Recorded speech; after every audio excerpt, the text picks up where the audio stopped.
Welcome back to Grow Your Impact, Income, and Influence, the number one show on the internet, the number one podcast for reaching millions of people, changing your life, growing your impact and your income, all in one place. Today, I have an amazing show for you. I have a wealth coach, and not just any wealth coach.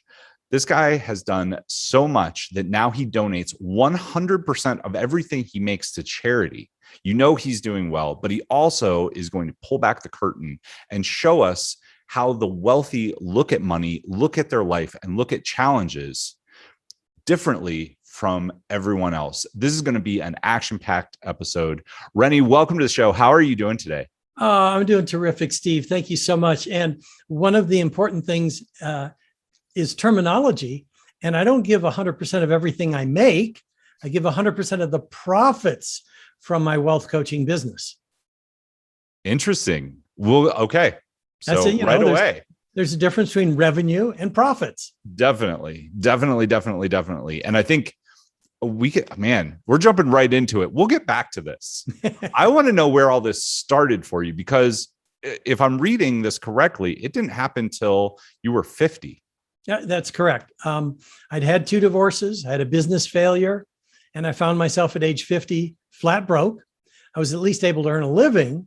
And I used a concept that's 5,000 years old. At some point, and we'll touch on that. I may put you on the spot, but I saved up $18,000 in 3 years.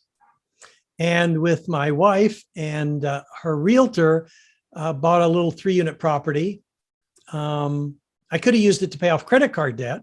So one of the things we'll talk about in terms of attitudes of the wealthy is to not, I'll repeat that, do not focus on paying off credit card or consumer debt before you begin investing, saving, and creating a net worth. Interesting. We are going to definitely talk about that. So you took $18K that you saved up at age 50 and bought. No, I didn't have it till age 53. Took me 3 years to save it. And you bought a duplex or a triplex? Triplex. Okay. In California? Yeah, in the Los Angeles area. Okay. And what I want to know, like from there, how did things move forward? And I also want to know what your inner dialogue was, because I think a lot of people have heard like pay off debts, and you have a wife that we have 18K and that's what we have. That's our nest egg. That's our retirement. And you want to go do what with it? How did that conversation go? It went pretty well, because my third wife was more financially stable. And one of the expressions, quotes, whatever, I say very, very often is wealth creation is a team sport, not a solo sport. And my $18,000 would buy bupkis. So my wife chipped in $18,000, and the realtor said, this is such a good deal. I'm going to chip in $36,000. The 3 of us will buy it together. Interesting. And that's what we did. Okay. So what happened from there? Well, what happened from there is that 18,000 grew in value, my portion, to 125,000 in 5 years. And the total for the 3 of us was about $500,000. Mm-hmm. We did a tax deferred exchange, which is a great thing in real estate. And we went from that 3-unit to a 14-unit. Along the way, during that 5-year period, I borrowed money. Another attitude of the wealthy is you borrow money to create wealth. Mm-hmm. So I borrowed money so I could make more down payments with my wife and the realtor. And in 5 years, we went from that 3-unit purchase to 50 units we owned and managed. Nice. So we're going to talk about real estate a little bit. I have some experience, but I want to keep focused on the mindset and that 5-year period, because I think a lot of people say, if I can just get that first deal, yes, I can start moving forward. So from age 50 to 53, how did you save the money? Because I think that's the first thing, right? People have a hard time saving. Oh, yeah. Okay. Can I put you on the spot? Yeah, of course. Okay. Have you heard of the expression, pay yourself first? Absolutely. Okay. Can you explain it? Yes. Go ahead. The way I see it, you can critique, is every dollar that comes into my business first. I use Michael Mikałowicz's profit first. Profit first. So yes, that's the concept. So every dollar that comes into my business, 10% goes into my profit account, which I do not touch. I do it yearly. So that sits there and builds. That money goes to me. Then I take out my salary. That comes next. And then I take out taxes. And then what is left over, I put into marketing or the business. I have it very well set up. Before I did Mike Mikałowicz's, if you haven't done it, Profit First, great book, get the audio, you'll get everything you need from that. Before that though, what I did, because I didn't understand, I didn't do like the 10% everything, but I did take out my salary first. I said, how much do I need to make to pay myself what I used to make in my corporate job, which is $100K a year? How much do I need to make? So I really need to make about 180 to have any marketing budget to pay my taxes and to keep the business going. But the same way time expands, if we have white space on our calendar, we will find things to fill it. The same way, if you have $100,000 come into your business, this is a thing that I see a lot of coaches and a lot of consultants, they fail right away because, well, I made 10K this month and they spend it, right? They find junk to spend it on all over the place. And then the next month, maybe they make 25. Well, they spend all 25. Yeah. So that's how I see it. Am I on the right track? Yep. You're absolutely on the right track. The original concept is 5,000 years old. It's outlined in the book, The Richest Man in Babylon, which was published about 100 years ago. And so Mike took that same concept, applied it to the business. There's a book called The Wealthy Barber that just rehashes the same wealth on any income, the same pay yourself first from The Richest Man in Babylon. And so it's been around a long time. And you're absolutely right. Before the money goes anywhere, if it's an employee who gets a paycheck, 10% comes out that he keeps for the rest of his life or her life. And that's the money they get to use to invest. So that's what I did. I was doing business coaching for financial planning and accounting firms. I was making $5,000 a month, not a lot of money. I set aside $500 a month, and that's how I saved up $18,000 in 3 years. That is perfect. So I'm going to keep chipping at this one because I think there are so many people listening to this, right? And they're like, but I have expenses, or I need to grow my business, or but I've got excuses up the wazoo. Yeah. Right. So what was the mindset hack that changed from when you were 49 to when you were 50 that allowed you to save that $500? Because it's real easy. Let's be real honest. If you come home, you've had a hard day, you've been driving around, you've been dealing with financial advisors and like noise, and you're hungry. Instead of cooking a $3 meal at home, it's much easier to say, you know what, tonight we're spending $20 on pizza. Well, you do that 3 times a week in a month, that's $200, $250 that should have been in savings that now is on pizza, right? So what changed for you? There were things that led up to it. And I'd say that one of the things that I learned in my 40s was that it's okay to ask for help. Now, that might not sound like a big deal, but it is actually enormous because I was raised as a latchkey kid. I'd come home from school at 5 or 6. There's no one there. I'm responsible for me. Unfortunately, with a 5-year-old's intellect, I made up that parents aren't there to help me. No one's going to be there to help me. I'm responsible for myself. I'm not going to bother asking for help because there's no one to even ask it of. Well, it's not appropriate to have a 40-year-old being run by the intellect of a 5-year-old. Very true. Okay. So I had to break up that conversation. So the first part of it was being willing to ask for help. That's number one. Number two is I had first tried this concept when I was about 31. I read the book, The Richest Man in Babylon. I started paying myself first. I set aside in 10 months, $3,000, $300 a month from what I was earning then. And then the IRS said I owed $3,000 in income taxes. I was devastated. This is the first time I'd had any savings, and the IRS just got it all. But here's the difference. Had I not been doing all this by myself and at least said something to someone else, they might have said, well, then maybe you need to set aside more than $300 a month.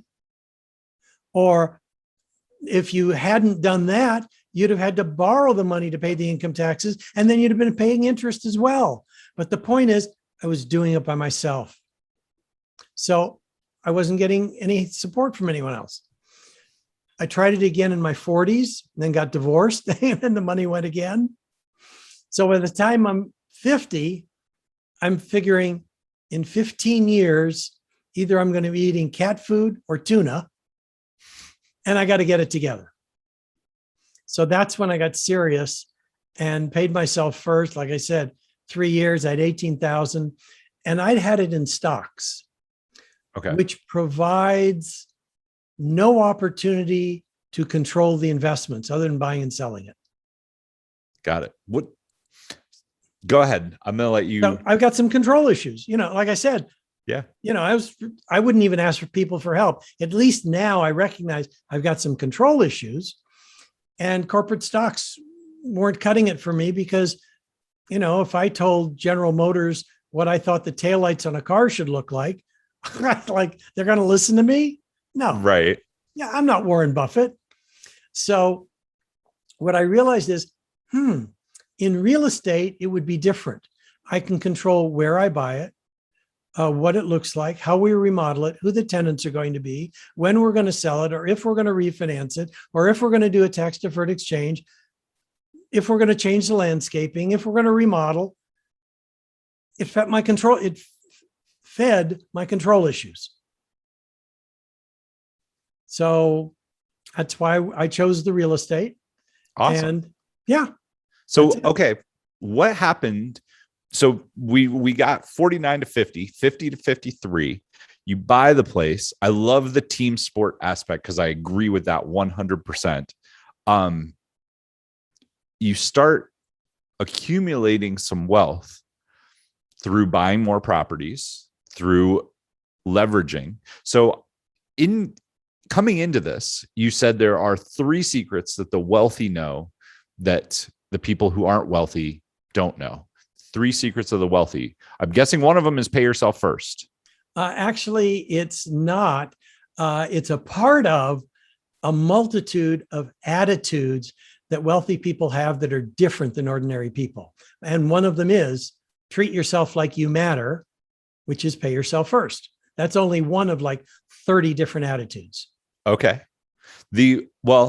How do you? So that's one of the secrets. Well, you touched on a couple. I mean, you touched on when we were talking about the wealthy, right? Or borrowing money. Yep. They're willing to borrow money to accumulate wealth. Correct. They understand that having zero debt is not necessarily a positive thing, correct? Absolutely. No. Yeah. Yeah. The more debt, and I'm talking about investment debt, the wealthier you will be. So talk to us about what the difference is between investment debt. Is a car an investment? No. A car depreciates in value. Yeah. No. So, I mean, not even your home. Your home isn't even investment debt unless you're renting it out or using it for Airbnb. I have an interesting question, and does a corporation own the house that you live in so that you can rent it from yourself? No, that's, a good tax ploy, but there are other things that we're doing. That isn't one of them. Okay. What are some, because I think a lot of people, when they hear that kind of talk right there, they immediately go, that's beyond anything I know. How did you, in the age from 53 to 58 and onward, because the thing is, I think a lot of people are intimidated by real estate. They're scared to get into it. They're scared to have, a lot of people will go into debt for a car or a house, but will not go into debt for an investment because they're scared, right? Yeah. It's a control thing. Where would you tell people to start? If they want to learn to invest, where should they start? There's multiple places to start. And that gets back to my expression, wealth creation is a team sport. One of the people among the 3 of us was a realtor. He was very experienced. He had several rental houses. He knew good opportunities. And so he was on the team. He found the properties that we purchased. For someone who doesn't have a relationship with some realtor, they could join a real estate investment club. They're all over the country. They could start their education that way. They could meet some people in the club. One of the things that I say is don't go into business with anyone in the club unless it's someone that the president of the club says you could trust. That's a good rule. That is a good rule. I would like team sport to me is like me and my wife. I'm not married, but that's who I would put on my team. It is hard to find quality people that I think that is one of the biggest things, but you're right. If the president says you can trust them, if they've been in business for a while, if the president says that, then they haven't burned anybody in the club, because the president would never say that otherwise. Exactly. And one of the things I actually tell people is see if the president is open to working with you. There you go. So, it's either the president of the club or someone he would refer you to. One of the things that I had done was I had taken a class 14 years earlier at UCLA on how to buy and manage apartment buildings. So I thought I knew what to do because I'd taken this class 14 years earlier. I had a bunch of forms, it helped, but there's a lot of on-the-job learning. Well, so do you recommend that people manage their own properties or hire a property manager? In either case, it's going to require education.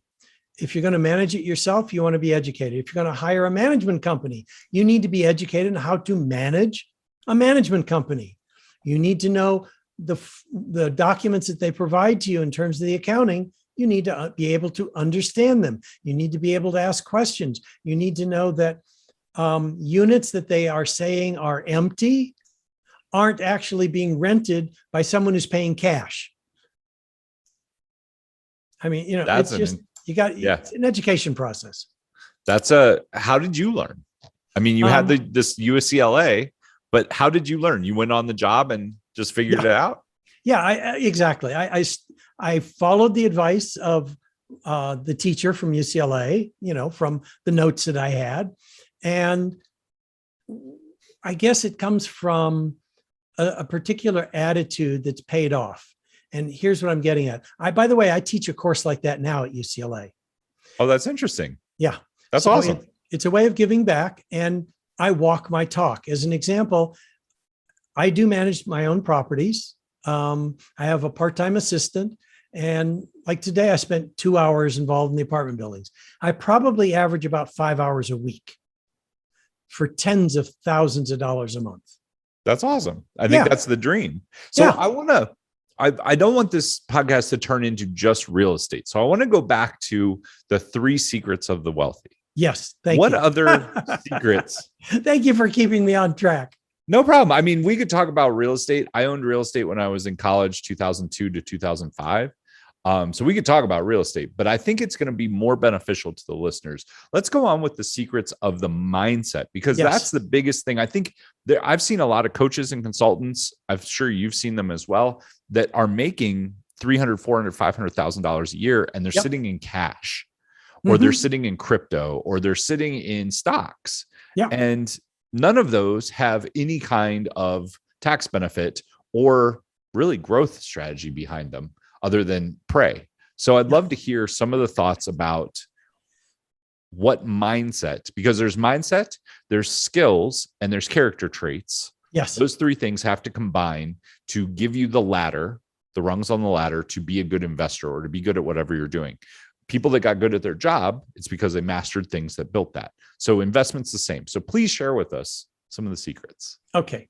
So the 3 secrets, and one of them we've spent the most time talking about, are attitudes. Like I said, there's 32 of them. We've touched on a couple of them. Using debt to create wealth. It's a team sport, not a solo sport. Treat yourself like you matter. Pay yourself first. So there's 3 of them. So attitudes is secret number 1. Secret number 2 is the forms. The wealthy use the same forms you and I would use from the standpoint of figuring out where their money is coming from, where their money's going, what their net worth is, but they do look at them differently. As an example, your accountant may say your home is an asset on a net worth or a balance sheet. It's not really. It doesn't belong there. It's not going to generate an income. Again, unless you're renting it out or using it as Airbnb, your home sucks up money. You got to pay property taxes, maintenance and insurance, utilities. The home sucks up money. It doesn't generate an income. So when I'm talking about assets, a wealthy person is looking at what is it that will generate an income for me. So that's how they're looking at the forms. And the third item that we've also touched on is the investments. And most wealthy people are in control of their investments as opposed to parking the money and hoping it turns out okay. And it doesn't matter if it's an oil and gas project, an office park, an office building, an apartment building, student housing, triple net lease, self-storage facility. I mean, I could go on and on with all the different investments there are, but the key is the wealthy person is in charge of it. They have some level of control over the investment. Got it. So I mean, there's a lot of things, a lot of directions that I could take that. The control, I think a lot of people, especially people who probably don't do well with investments, the reason that they're scared is because at one point or another, they handed money over to somebody and said, I don't know how to do investing, but here's $20,000. Here's my 401k. Here's right. I mean, they go to the wealth advisor market is a very interesting market, right? I'm going to take 2% of everything and I'm going to put it in Vanguard. Dun-da-da, you could do that yourself. But they do it because they trust the person, because it's at the end of the day, it's about trust. So where should people start? Because I think a lot of people don't trust themselves with the control. Yes. And you're right. And that's the difficulty, is having a lack of trust in oneself. I felt, rightly or wrongly, that I would succeed in investing in real estate because I had the opportunity to control it. If it comes to stocks, I knew I had no control. I've invested in oil and gas. I don't have the control, but it provided the tax advantages that I wanted. And so there are different reasons for different investments. And it gets back to what I said earlier. It does require someone to be educated. And this is going to be a little bit difficult to put your finger on, but you've got to use your gut. You've got to use your intuition. Women are good at this. Men have to pay attention to it, which we often don't. And if you're not feeling comfortable about what you think someone is able to do, chances are you're right. And we ignore it. I agree with you. And I'm thinking about decisions that I have made. There's some point where it's like your gut is telling you that it's wrong. And there's the other part where I just feel uncomfortable because I'm outside of my comfort zone. Mm-hmm. What would be some resources that you would point people to allow them to become more comfortable with investing, where they could start to trust themselves? And how would you recommend they get started? If real estate for you did as a team sport, they could go to a real estate investment club. If they don't want to do real estate, what are some resources that you found useful on your journey between, we'll say, 50 and 58? Yeah. Like those years. There are investment clubs that also take investing in stocks with a team approach. Let's say there's 10 people in an investment club. They pool their money. They talk about what companies they want to invest in. What are the pros and the cons? What does the projections look like? And so an individual is not having to do it by themselves when they're in an investment club. Mm-hmm. Are you enjoying this episode? Do you want to know how you can tell better stories and use story selling in your business? Check the description down below for my free story selling course. This blueprint gives you everything you need to start using story selling in your business. All right, let's jump back to the episode. I'm trying to think. I mean, books that I read back then. I mean, Rich Dad Poor Dad. I feel like everybody should probably read that. Yeah. But there are, I feel like just opening your mind. I mean, you've mentioned 5 or 6 different ways. I think self-storage facilities are pretty awesome because you don't have to worry about plumbing and heating and air conditioning and all the stuff that goes with an apartment. Oh, they tore up the carpet, or oh, they snuck pets in, or they've got 15 people living there. Like, you don't have to worry about that stuff as much. And they still grow in value, which is at the end of the day, what you're looking for. Exactly. You've got an increasing income and an increased value of the property. And one of the things that I forgot to continue on the train of thought was that I'm teaching at UCLA and I'm walking my talk. As an example, I treat my tenants as people who are buying real estate for me. Mm-hmm. And through this pandemic, and I don't think there are too many landlords that can say this, I've had 100% of my tenants pay 100% of their rent from March to March. And now I only have one tenant who's falling behind. That's awesome. Yeah. I mean, that is definitely a rarity. I think that especially during COVID, I think a lot of people have said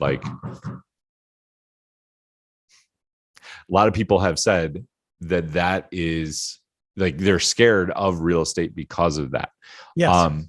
What would you say? My question, I've heard people say this. I've gone to some real estate conferences over the last 2 years, and I've heard some people say this, that we've reached the peak, or there are so many people shopping for investment properties right now, you can't find a good investment property. What would you say to that? And how would you tell people to go about searching for properties? Obviously, you worked with a real estate agent who was an investor as well. He was on your team. But what would you tell somebody starting off? That it will be harder to find a good project, but not impossible. Because you're correct. More people are shopping for multi-unit properties, and therefore it's not going to be as easy to find. But it depends on what you're trying to accomplish. I mean, there are people who buy bonds so they can clip coupons and have a completely passive income. And what we did is we bought buildings that were mismanaged and had deferred maintenance, and we turned them around to create the appreciation and the increased rental income. We were willing to take that on. I was also 20 years younger. There you go. Yeah. Tell me a little bit. I want to switch gears a little bit, and I want to talk about Wealth on Any Income, your book. And I want to talk about giving 100% of not profits. Revenue, but profits. Talk to me a little bit about the book. What would people find when they read it? Where can they go to get it? Tell us a little bit about it. Yeah. The book is really based on several things. It's based on a lot of books that I read. And the first third of it is really dealing with the emotional component, the psychological, the mindset piece that gets in the way of people creating wealth or even an adequate or prosperous lifestyle. So let me put you on the spot again. Steve, sure. Is there someone you know who's obese? Of course. Okay. Would you guess they know? Well, let me ask you this. What are the 2 primary things that would help people lose weight? Stopping eating sugar and at least going for a 30-minute walk every day. Okay. So moving and changing eating. Mm-hmm. Okay. Do you think there is an obese person who doesn't know that? No. Right. So the knowledge means nothing, because obviously there's some emotional stuff that's in the way of putting that into action. So it's the same thing with creating wealth or creating financial prosperity or whatever you want to call it. And that's the first thing I have to deal with. And that's the first third of the book is, what are the messages you got as you were growing up? How did your parents treat money? What are the messages that you got? What did your siblings say you could or couldn't do, or a school counselor, whatever. So I deal with the emotional attitudes first so that I can have a shift in mindset. And the latter 2/3 of the book is the practical tips and techniques on how to handle money powerfully. how to do a spending plan. I don't do budgets. We do spending plans. I want people to spend money in alignment with the goals that they want to create. And so that's how the book is designed. And the very last part of the book are the actual forms that I used to transform my situation. And generally, they're the same things any wealthy person would be using. And where can they get it? They can get it at Amazon. But if they do that, the charity doesn't get much in the way of profits. If they buy it from my website, I actually give 100% of the proceeds to the charity from the book sales. And the website is the same as the book title, Wealth on Any Income. Awesome. So that is in the show notes. If you guys want to pick up a copy of the book, click in the show notes. The link is down there. I'm definitely interested. Tell me a little bit about the forms, because I like forms. I like stuff that tracks things. I like things that I can be like, oh, I filled this out and it works. Yeah. It's funny. I've had people fill out the forms and they would tell me, oh my gosh, I now understand what's been going wrong just from filling out the forms. As an example, in the income and expense form, it shows there's a multitude of sources where your income could be coming from, not just a paycheck, not just your business. And on the expense side, I have stars next to all the items where you could be spending money, but it doesn't show up monthly, like car repairs, back to school clothing, auto registration, health or life or disability insurance, income taxes, whatever. And when someone realizes and factors in those expenses, they understand what the whole picture looks like and what they really need to be earning or what they really need to be spending so that things work out the way they want.